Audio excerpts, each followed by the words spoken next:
Today we'll start a new parak. Daf Pei Daled. That's 84a.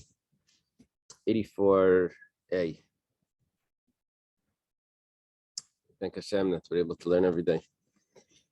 It's of our learning, we should have the base of Mikdash. It starts like this. Yesh mutars lebalayim v'asurs liyavamayim. Mutars liyavamayim v'asurs lebalayim. Mutars leilu v'asurs leilu leilu. Some women, it's 4 cases here. Some women are allowed to be married to their husbands, but the Yevamo is problematic. And as the husband's brother would not be permissible to them. We'll see. The Mishnah is going to give me the examples. Some women, they're allowed to the Yevama, but their husband, their first marriage was problematic. Some women are permissible to both. That would be the safe assumption for the average. And some are prohibited to both. Taisvis begins over here. His first comment is that we're actually doing a summary of things that we learned before. And the way they teach you to write is that in your concluding paragraph, you're supposed to say what you said, summarize what you just said. So this is like a conclude. We're coming to the end of the Yevamos. We're saying what we said. And so, yeah.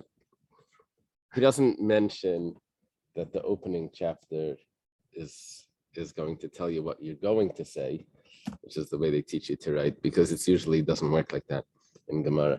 At least I don't know any Gemara that opens up saying what it's going to say. But once in a while, you get a concluding chapter. It's funny because he writes it. The Kain Derech Hatana. After he goes through all the halachas that he's chayzer v'shayner and blush and katzer, he summarizes them. That's the Taisus. Okay.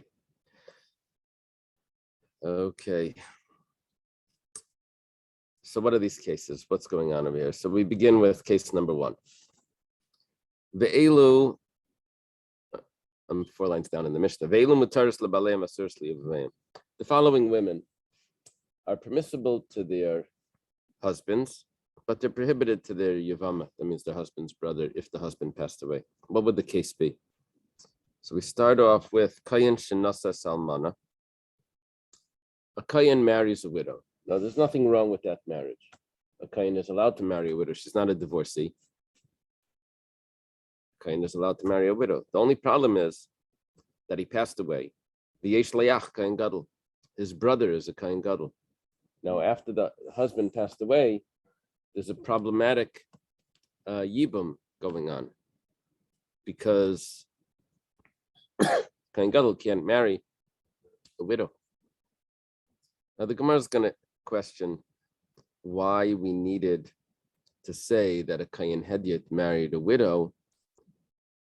Whenever we're discussing yibum, the husband passes away and his wife is a widow. You didn't even need to tell me any details here. Just say a Kayin is married and his brother's a Kayin Gadol. And automatically she would be a widow. The Gemara is going to ask that. Why does the Mishnah need to do this? And is it added in one more detail here to her prohibition, which was that even before the brother married her, she was also a almana. That before the first husband. Okay. Chalal shenasa kshera. Now, a chalal is a person that his family is kayanim, but because of his father's marriage to let's say a divorcee or something, his father was a kayan, married a divorcee, the child becomes a chalal.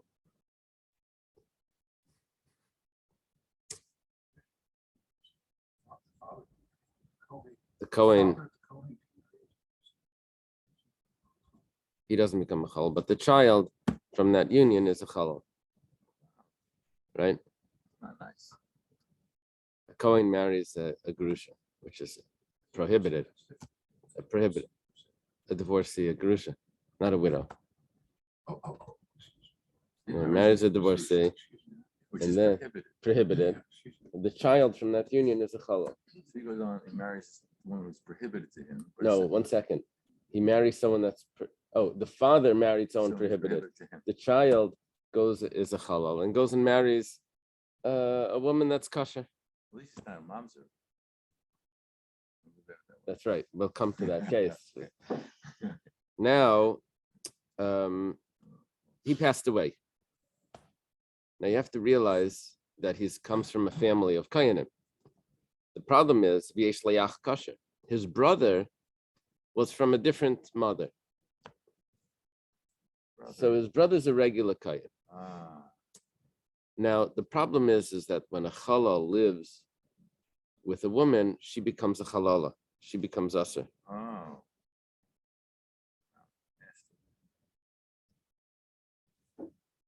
So she becomes a halala. She can't marry the brother, which is a regular Kayan. It's an interesting point. Interesting halacha. Okay, next case. Yisrael Shanasa Bas Yisrael. That sounds like a perfect marriage. What's the issue? There is no issue so far. The only problem is that he passed away. And v'yesh le'ach mamzer. And he has a brother that's a mamzer. Oh. The mamzer, a brother from the father. It means the father must have had relations with a relative and had a child. And the brother, this child is now set up for Yibam. The problem is no one's allowed to marry him. So it's prohibited to the Yavam. She's prohibited to the Yavam. Let's take a look at the next case. Mamzer Shanasa Mamzeres. This fellow's a mamzer. He marries a woman that's a mamzeres.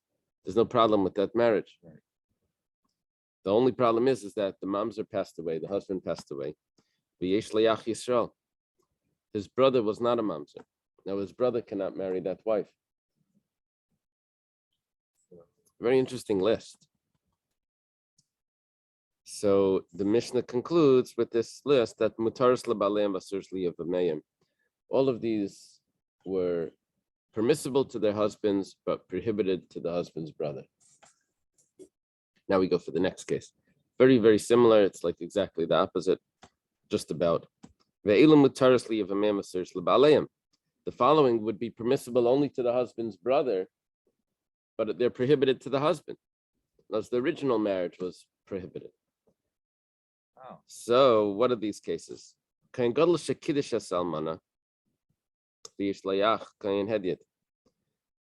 Gadol that was betrothed. Notice the change in the verb here. From the first one was Kain Hedyet Shenasa Esalmana, and his brother's a Kain Gadol. Now it's a Kain Gadol Shekidish Esalmana. He betrothed a widow. That was a prohibited act. He wasn't allowed to do that. Right? Kain Gadol is not allowed to marry a widow. However, the Kain Gadol passed away. Now, the Kain Gadol's brother is a regular Kain. He's not becoming the Kain Gadol. Maybe there's someone else there that's going to be the Kain Gadol. And v'yesh le'ach Kain Hedyet, the brother is a regular Kain. A regular Kain is, yes, allowed to marry the widow. So that would be a case where Yivam is allowed to be performed. Next case. Only if he didn't marry her, he betrothed her. Yeah, if he would have married her, there would be a problem here, because she would have become a halala, because she had relations with someone that was prohibited to her. She would become a halala, and then the Kayan, the brother, would not be allowed to marry. So we're looking for a case, looking for a case where it's going to be permitted to the brother. We couldn't have said that it was a full marriage to the Kain Gadol. That's why we switched. Very good. Kosher shenasa halala.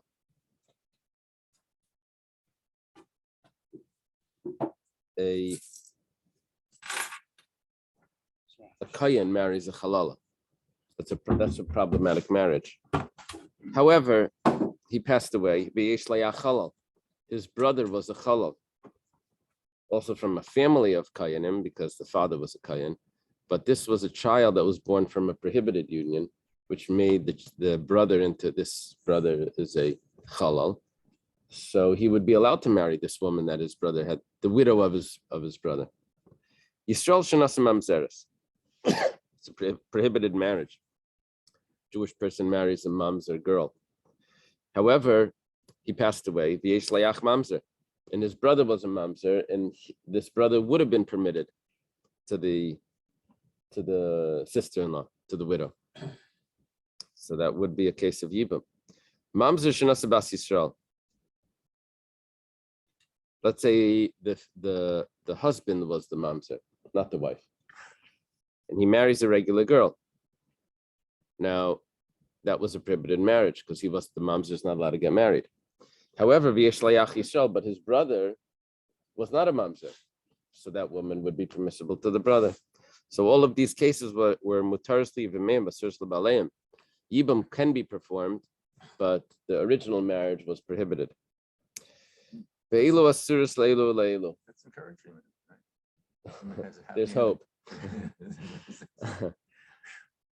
got a whole set of cases that are optimistic. Are we still in the Mishnah? Or? Yeah, we're in the Mishnah. We're up to, I don't know how it's divided by you, but I'm up to Elu Asuris Leilu Leilu. It's interesting because we did if the Mishnah is divided into 4 sections, permitted to the husband, but prohibited to the Yavam would be case 1.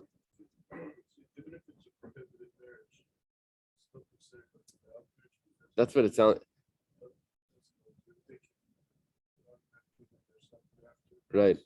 So there's 2 types of prohibited marriages. There's one type where it's so prohibited that they don't even require a get. And so then if he would pass away, there would be no yibam because there was no marriage. But then there's just these prohibited, there was a violation there, but they still require a get, so it's still a marriage. So then that's what it seems. It's like marrying your dog. It's just so out there. It's like, The first case of a marriage, it's not a marriage at all, that you don't even need a gift for. That would be like marrying a non-Jew. A non-Jew or a very close relative, that would be an Issacharius, a sister, a mother, or something. You don't need to get. It's not a marriage. But you do get a mamzer out of it. Yeah. It's not a marriage. Right. Yeah, the mamzer doesn't have to do with if there's A real marriage. yes, a financial obligation that follows. Okay, so we skipped the case number 3, which was mutaros elu leilu, because we want to just leave that open for everything at the end. So now we say prohibited to both. What would that case be? Kain gadol shenasa salmana. A kain gadol marries a widow. That's problematic. V'yesh layach kain gadol ay kain hedyet. I had trouble where to put the comma here. If you're using a new Gemara, they maybe have a comma for you. I don't know, but I didn't know how to read this until I got into the Gemara. The Gemara helped me. I wasn't sure if it was kain gadol shenasa almana v'yesh layach comma, and then kain gadol kain hedyet kasher shenasa halala. No, that wouldn't work. And then I thought maybe v'yesh layach kain gadol comma. Kain hedyet kasher shenasa halala. Anyway, this is the way to read it. Put the comma after kain hedyet. So it goes, a kain gadol married a widow. And then he has a brother. That it doesn't matter if the brother is a kain gadol or a kain hedyet. Right. It's prohibited to him either way. Now, why? Like we said in the first case, because here there was a real marriage. The kain gadol was not allowed to consummate that marriage. He wasn't allowed to marry the widow. But not only did he marry her, but he consummated the marriage. That turns her into a chalala rather. And now the brother that's either becomes the kain gadol or is a kain hedyet is not allowed to marry a chalala. So it's prohibited to both. Kasher shenasa chalala. A kain that marries a chalala. V'yesh layach kasher, and his brother is also a kain. It's usually how it works. And so he can't marry the halal either. Yisrael shenas mamzeres. There's a girl that's a mamzeres, and there was a regular Jewish person that married her. Well, v'yeshlayach Yisrael, his brother can't marry her either. Mamzer shenas bas Yisrael, v'yeshlayach mamzer. That's there were two brothers that were mamzerim. Neither of them could marry this woman. So the husband was prohibited and the Yavam is prohibited. Asuras leilu leilu. They're prohibited for both of them. But all other women are permitted to their husbands and to their Yavams. Yeah, that's why it skipped the third case. So they just wanted to, it wouldn't have been able to say this if it didn't say the fourth case. Fourth case was prohibited to both. So we said the fourth case first, and then we concluded with the remaining ones. The fourth case is also a little funny because it's just the brother has the same status as the husband. Right. Unless it's the case of the Kayin Hedyot, that the Kayin Gadol that marries the widow and the brother's a Kayin Hedyot. Right. So then it actually changes, but it's interesting. Okay. Wow. Shnias midivri seifrim, shnia lebal v'leshnia liyavam, asur lebal materis liyavam.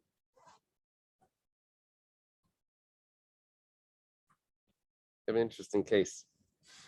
Let's say the grandmother, which is rabbinically prohibited, the mother's mother is prohibited to the rabbinically to the grandson. Now, the point over here is that yeah, I have two brothers, Reuven and Shimon. All right. Now,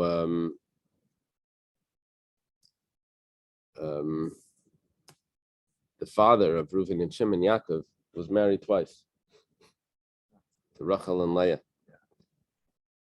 Now, Reuven's mother is Rachel, and let's say, and Shimon's mother is Leah. Now, the thing is that Reuven's grandmother, that means Rachel's mother, Rivka, is prohibited to Reuven, but not to Shimon. So it would work like this: Shnia lebal, v'leshnia liyavam. So that would be a case of asura lebal u'materis liyavam. When Reuven passed away after that prohibited marriage, so Yibum could be performed by Shimon. Shnia liyavam v'leshnia lebal, or it could be the opposite. That was Shimon's grandmother that Reuven had married, and then it would be permissible to the husband, but prohibited to Shimon. Shimon can't do Yibum. Shnia liyavam v'leshnia lebal. Asur liyavam materis lebal. Shnia lazel lazeh. Let's say it was married to, there was only one wife there. So the grandmother would be the grandmother of both. Then asur lazel lazeh. Now the rule is ein la ksuba. In all of these marriages, because it was a prohibited marriage, she doesn't get a ksuba. But even more than that, that means when they get divorced. Even more than that, v'lei peiros. Now, if she doesn't get a ksuba, then when she brought in nichsei malug, that means property that the husband, the regular husband, is allowed to use and eat. What was that term? What was it?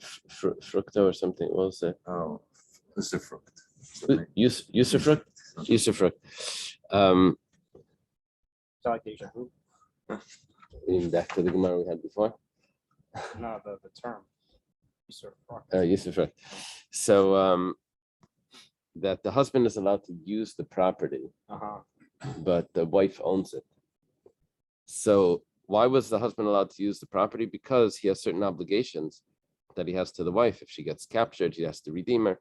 There's certain obligations there. Now, in this marriage, he actually doesn't have those obligations. So I could have thought that maybe the fact that he's using this fruit of the property that she's bringing in. He's taking the proceeds of this property. If it's trees, he's eating the fruits. He really owes her that because he doesn't have the obligation that comes along with it. So what we're saying now is that he actually doesn't have to pay that when they get divorced.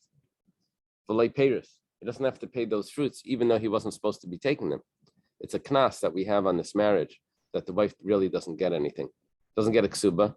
And even the items that she brings in, she doesn't get paid back for the fruits, even though she had no benefits from him eating them. I think in the next paragraph, it's going to talk about like combining assets and things like that during marriage. So in this case, when they get a gift, of course, wasn't Right. a valid marriage. Right. V'lei mezainis. Now, when it comes to mezainis, so here it has to do with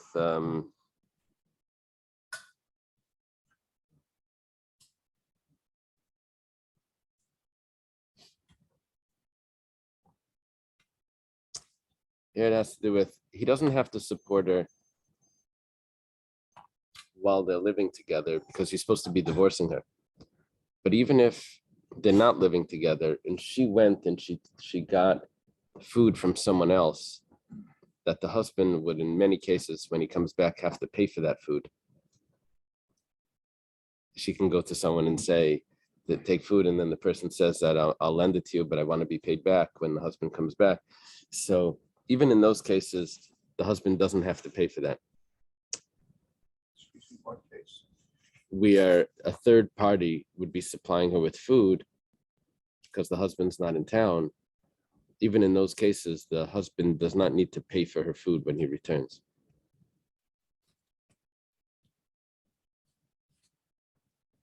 Yeah, if they're living together, then doesn't need to because she's supposed to be divorced. But even if there would have been some sort of obligation here on the husband to repay someone else, he doesn't have to repay her. He doesn't have to repay that third party for the food that they supplied for the wife. Yeah. Not in every case does the husband have to pay. A lot of times we say that it's a mitzvah. The person supported, it's a mitzvah, and no one has to pay. Right? Okay. V'lei belois. If she brings in garments, she doesn't take them back when they're divorced, sheets or whatever. V'havlad kasher. The child from these marriages is kasher. What does that mean? Are all of these cases of vlad kasher? No, the child could be a chalal. I don't know what that means. We have to wait for the Gemara. What does it say? Warren says that this is about the secondary relative. Oh, that would answer everything. Very good. In those secondary relatives, we don't say that it causes any pagam in the child. Someone marries his grandmother, his mother's mother, the child would still be kosher. But we do force them to get divorced. Almana l'kain gadol, grusha v'chalitz l'kain hedit, mamzeres u'nesin l'Yisrael, bas Yisrael l'nasin l'mamzer, yesh lem ksuba. In those cases, there is a ksuba.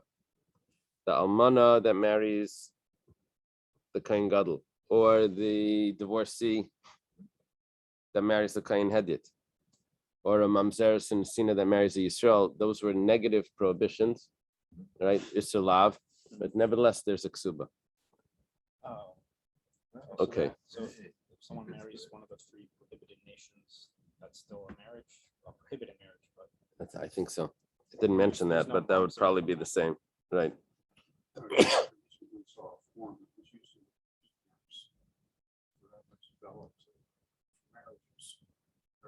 Nobody knew anything about relatives and who could show up. Right. Very interesting, heartbreaking form to read. Basically, it said, "You're getting married, but you agree to do whatever the rabbis say." Depending on what circumstances there are. Reminds me of potential situations. Wow. just after like a war or something where everyone's After separated. World War II.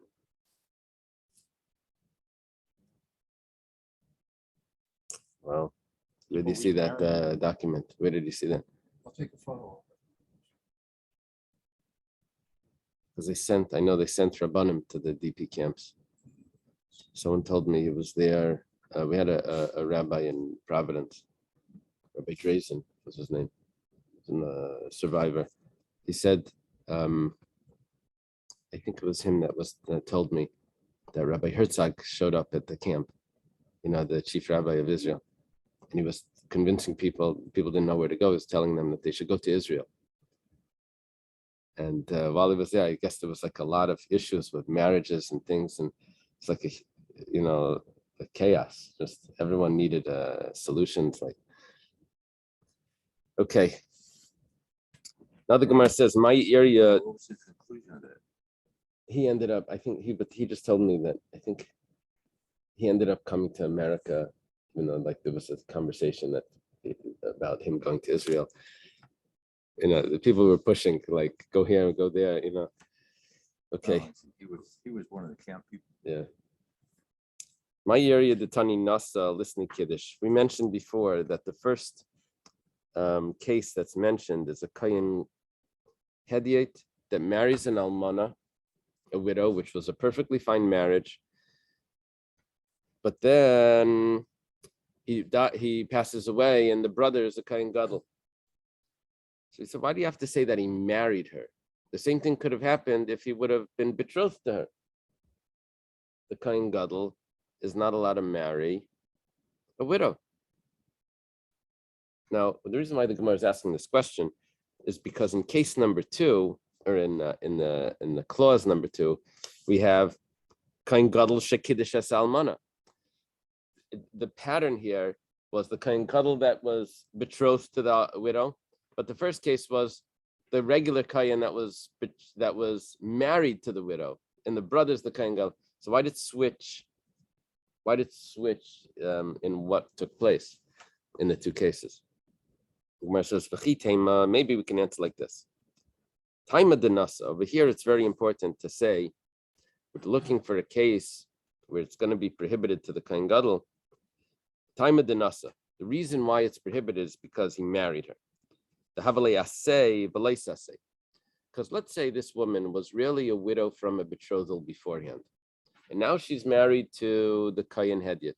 Well, not married, betrothed to the Kayin Hediat. She's still a virgin. She's still a basula. So I know she's not allowed to marry the Kayin Gadol because there's a prohibition that she's now a widow because 2 husbands passed away. But at least I don't have the issue of her being a ba'ula, someone that was already married. I only have, she's still a basula.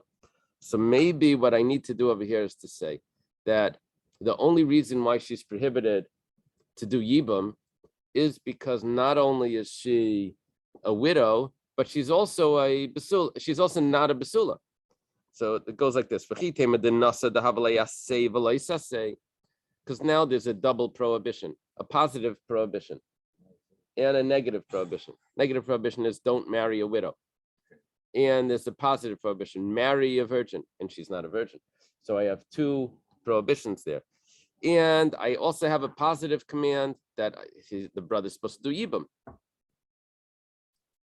So I would say that you don't do yibum. Why?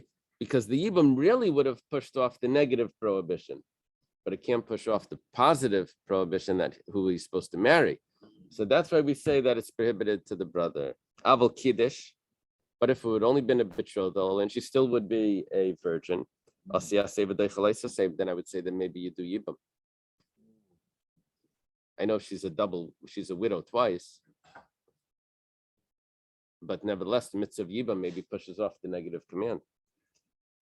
The Gemara says, I couldn't have said that because v'hakula pirkin asay v'leisasei, asay v'leisasei, asay v'dachileisasei.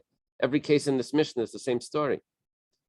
It's an asay v'leisasei, and in none of them do I say that yibam overrides any of the negative prohibitions. So I wouldn't have thought that anyway. So why does it have to tell me the case of Nasa to add another positive prohibition here? Even the negative prohibition, I want to done yibam. Gemara says, well, I have another case. I have a case in the end where the Kohen Gadol marries an almana. And then I want to say that even though the brother's a Kohen Hedyot, but even the regular Kohen cannot marry this widow. Why?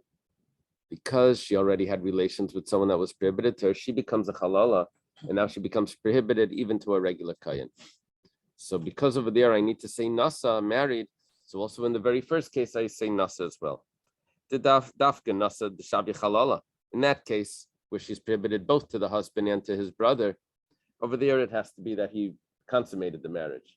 And that's what makes her prohibited, because she becomes a halala. Aval kiddush shayale, but if it would only have been kiddush, only a betrothal, she would be permitted to the brother that's a kain hedyot. So tanamiration nasa. So because of that, we say in the reishal nasa. Gemara has a question on this. It says v'adatani mishum seifa. Instead of saying that we said nasa in the reisha means the first clause, because you said nasa, which means consummated the marriage, in the seifa, listening mishum mitziyasa. What about the middle case? You jumped the whole case. The middle case says kiddush. You could have gone either way here. You're telling me because of the seifa, but what about the middle case which said kiddush? That was the middle case. It's permitted to the brother, because the brother's only a kain hedyot. So why didn't we say that in the first case, where a kain hedyot marries the widow, and then the brother is the kain gadol, and it's still prohibited? Elamishum bas buksa.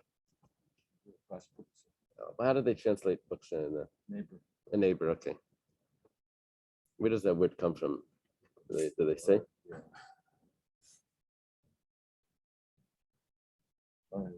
It says basbukta, or bikta is an Aramaic word used in Hebrew as well for a small house or kind of shack. The source of the word is unclear, and the sages explains homiletically that this is an abbreviation for Be Akta, narrow house. They acta. Be Akta. Uh-huh. Here the word Tight house. is used metaphorically. Two things in the same shack. Two things in the same shack is referring to a pair of adjacent items, objects that are linked based on spatial proximity. Okay. It's amazing. So yeah. So because in the same clause, we have another case, which was cholol shenasa kshera. In the first case of the Mishnah, where she's permitted to her husband but prohibited to his brother. Now, one of those cases was a kayan, a chalal rather, that marries a regular woman. Now, there's no problem with the chalal marrying a regular Jewish girl. That's perfectly permissible. The problem is that his brother is a kayan. Now, how does she become prohibited? Because to the brother, because after he consummated the marriage with her, so she becomes a halala, because she had relations with a halal. So it's only because the marriage was consummated that she becomes prohibited to the brother. Otherwise, she just would have been a regular Jewish girl. So because the bas buksa, the shack neighbor, the case that's right next to this case, is only because of nasa, because it was a complete marriage. The that's why it has to say nasa. Okay, this was all just a question on the term nasa, that means to fully married as opposed to betrothed. Now we get to the big question. My yeri diktani almana listening basula. Why does this kayan have to have married a widow in order for his brother, the kayan gadol, to be prohibited to her after he passes away? Even if he didn't marry a widow, once he passes away, she becomes a widow. Listening basula. She's not a widow. The regular girl, never married. Okay, we're on top of Peidalet Amid Beis. V'chitema kasavar haitan nesuin harishayim mapilim. What gives me throws in a logic here that maybe we could have said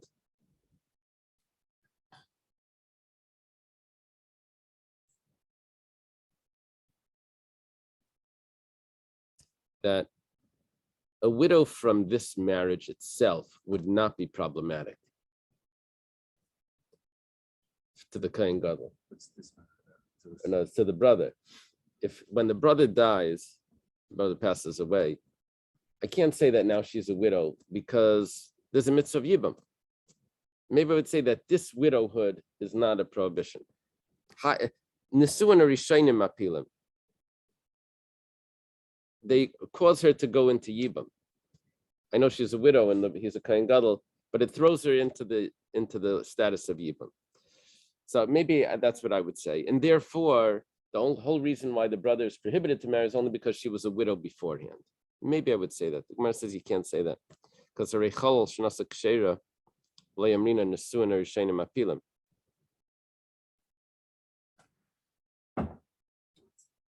If a chalal marries a girl and the brother's a kohen, over there I don't say that I ignore what just happened in this marriage. What were we saying? Ignore what happens in the marriage right now that she's a widow. If that's the case, if I ignore this marriage, then why do I say that she's prohibited to the brother that's a kohen? Because the first husband was a chalal. I ignore this marriage. It says Havada Mishum Sefer. We have to say that the reason why we chose that she's a widow from beforehand is because of the Sefer. What does it say in the Sefer? Mishum the Kabbalah Misnei Sefer Kohen Gadol Shenasa Salmana V'Yeshliach Kohen Gadol like Kohen Hedyot. If a Kohen Gadol marries a widow, then the brother is a Kohen and he passes away. Now the brother is either a Kohen Gadol or a Kohen Hedyot. It's prohibited to the brother as well. Why is it prohibited to the brother if he's a Kohen Hedyot? Kohen Hedyot is allowed to marry a widow. The problem is just a coin. regular Kohen. Kohen Hedyot is a regular Kohen. The problem is that when the Kohen Gadol married her, she became not only was she a widow, but now she's a halala because she was married to someone that was prohibited to her. So in this case, it needs to be that she was previously a widow in order for this halacha to come out in the end with the same conclusion. So therefore, in the first case also, we say that the Kohen marries a widow. And then the brother's a Kohen Gadol. But you didn't have to say married a widow. She become a widow anyway. It says no. But when the Kohen Gadol married the widow, in order for the brother, the Kohen Hedyot, not to be able to marry, she had to be a widow beforehand. That's why we say in the first case also that she was a widow beforehand. Okay. So we're just setting up the Mishnah and we're showing that you can't make a diuk over here because it happens to be the way we set it up was because of a later case. Maskeflo Rav Papa. Papa has a question. Im Yisalaha, the Chiyas Rav Dimi Am Rabbi Yochanan, Mitzu Sheni Shnas, Mitzu Sheni B'Nasheni, B'Nasheni Havi, listen to Mitzu Sheni Shnas, Shnasa, Shtei Mitzu, Sachas Rishon V'Achashniya, Vayla Banim Rishon V'Shniya, Inasa Kiyachayim Matars LaBalem, Matars LaVem, V'Yepich Nasam Matars LaYavem, Matars LaBalem, Matars LaGeris, Matars LaIslanders. Let me tell you what happened over here. Very interesting. Rav Papa is saying that if we're going to accept the statement from Rav Dimi that came and said over in the name of Rabbi Yochanan, then the Mishnah missed a very important case. If that's the halacha. If it's not the halacha, then we get it why the Mishnah didn't say it. But if this is the halacha, then why didn't the Mishnah say it? It could have taken care of. It would have been a case for all four cases. What's the halacha? Rabbi Yochanan says that because the law of the Mitzri is that it takes 3 generations for him to become permitted to marry. So the first is the convert, then he has a child, that's the 2nd generation. The 3rd generation is already allowed to marry a regular Israeli. Now what happens if a 2nd generation Mitzri marries a 1st generation? Is the child a 3rd generation because we follow the father, or is the child the 2nd generation following the mother? So Rabbi Yochanan says we always follow the one that's more messed up. And we give him the status, the child is going to have the status of the 2nd generation. It regresses, right. Okay. Now let's say this fellow has 2 wives. One was a Sheni and one was a Rishon. Now, what we're coming out with is children from these two wives, that one of the children is going to be a third, and one of the children is going to be a second, because he had two wives. Now, even though they're only half brothers, but from the father, they're half brothers from the father, so the law of Yibam is going to apply. So when you have this case of two brothers that are permissible to someone, one is permissible because he's a third Mitzri, and one is prohibited because it's a second, then I have everything all set up here. I'll give you a case where it's prohibited to the husband. Why? Because it's the husband that married it's prohibited to the husband because the husband was the second generation that married a regular Yisrael, married a girl. She wasn't allowed to. But when he dies, it's permissible to the brother because the brother was the third. Or I'll give you another case. It was permissible to the third, to the husband, but not to the brother, because it was the third that married the regular Yisrael, but the brother was only a second that can't marry. So I have a case that would apply to the first two cases of the Mishnah. What would the third case be? Mutaras to both. The brother married, one of them married a Giyaris, he passed away.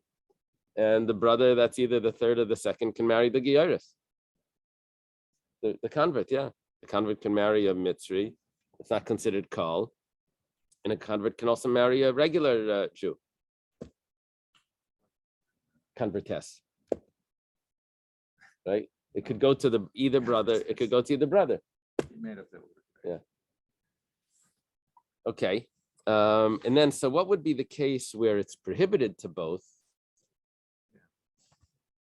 So we say, well, we would just say that's an islandess. We said by an islandess, a woman that wasn't developed, we said that she can't do Yibam.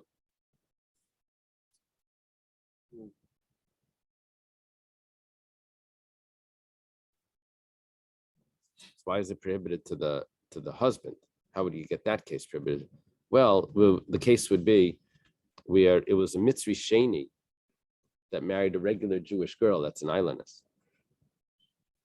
He wasn't allowed to marry her. She's permissible to a Mitzri Shlishi, but the problem is that's a mitzvah of Yibam, and you don't do Yibam on an islandess. So it would be prohibited to both for different reasons.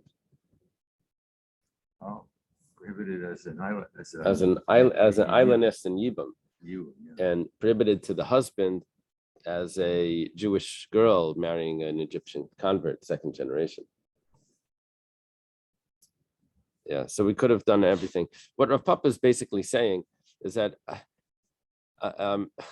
he's saying that I want to believe that this halacha is not accurate, because if it was accurate, then the Mishnah would have said this case, and this is a case that would have fit in the whole Mishnah in all four cases.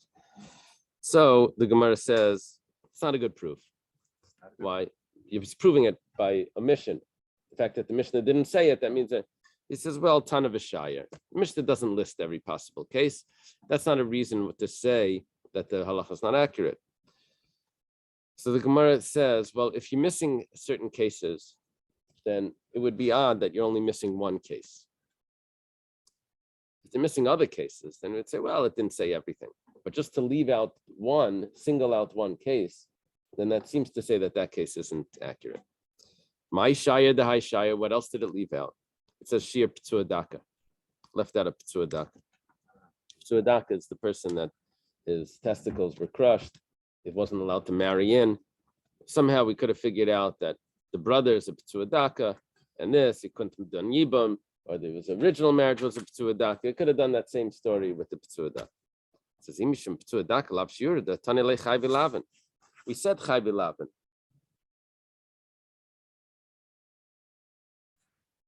Did we actually say the word chai v'laven? No, but we had cases of chai v'laven, so we would understand that that would be the same thing. Gemara says, "Atu chai v'laven milay ketani v'hadetani." But chai v'laven, we actually itemized each of them, and we didn't. We didn't do the p'tzuadaka. That didn't get itemized. So it says, "Vaktani kain hedit shnas almana v'chol shnas kshera." We have these chayve lavin, means negative prohibitions, that do get itemized. A kain hedit that marries an almana, and then the brother was the kain gadol, or the chalal that marries the kshera. So the Gemara says, 1 second. When you itemized it over there, that was for a specific reason, because ahu it's strichale lashminan k'de Rav Yehuda Marav dam Rav Yehuda Marav leihuzru ksher shlinasi lepsulim. You see, is there a problem for a kohenes to marry a chalal? A kohen man is not allowed to marry a chalala. But is there a problem of a kohenes to marry a chalal? A chalal is a kohen that lost his kahuna because his father married the wrong person. Now, she's not really a kohen. She's not serving in the temple. It's just a kohen. Her father happens to be a kohen. Is she allowed to marry that fellow? So Rav Yehuda Marav says she's absolutely allowed to. And this is a chiddush over here. We're saying that kohen hedit shenasa almana. It's really the chalal shenasa kshera. A chalal that marries a kshera. What does kshera mean? It means a kohenes, and there's no problem. That's a chiddush. The Gemara says vaktani chalal shenasa kshera, the Yisrael shenasa bas Yisrael v'yesh le'ach mamzer. Well, we have another case that gets itemized where over there you don't have the chiddush. It says hanami le'mahader misnehi. That's not considered that it's repeating it, because dashmin and lav shein shava bakol v'kamashim lav shava bakol. Before this, you didn't tell me cases where everyone is prohibited. This is the first time you mentioned the case where everyone is prohibited. So you wanted to tell me a case where everyone's prohibited, that's also going to be a problem when it comes to Yibum. It says, "Haktani Yisrael shenasa mamzeres v'yesh le'ach Yisrael, mam shenasa mamzeres v'yesh le'ach Yisrael." We did say cases where everyone is prohibited. It must be what we're saying now is that we are leaving out cases. What other cases are we leaving out? I guess the P'tua Daka. Is that how it says it over there in the commentary? What cases are we leaving out besides for the case of the second Egyptian, second generation Egyptian? In other words, each of these cases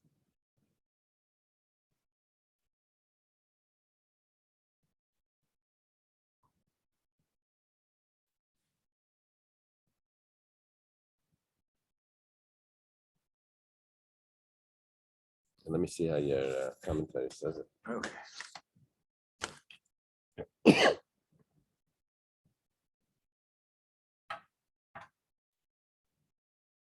Consequently, the Tana does in fact teach the same halacha several times with regard to a prohibition that is equally applicable to all. So isn't it correct to conclude from it that he taught and omitted certain cases and did not list all the possible examples? The Gemara conclude from it that this is the case, and therefore there is no proof from here that the halacha is not in accordance with Rabbi Yechanan. But how did we prove that? He taught and omitted certain cases.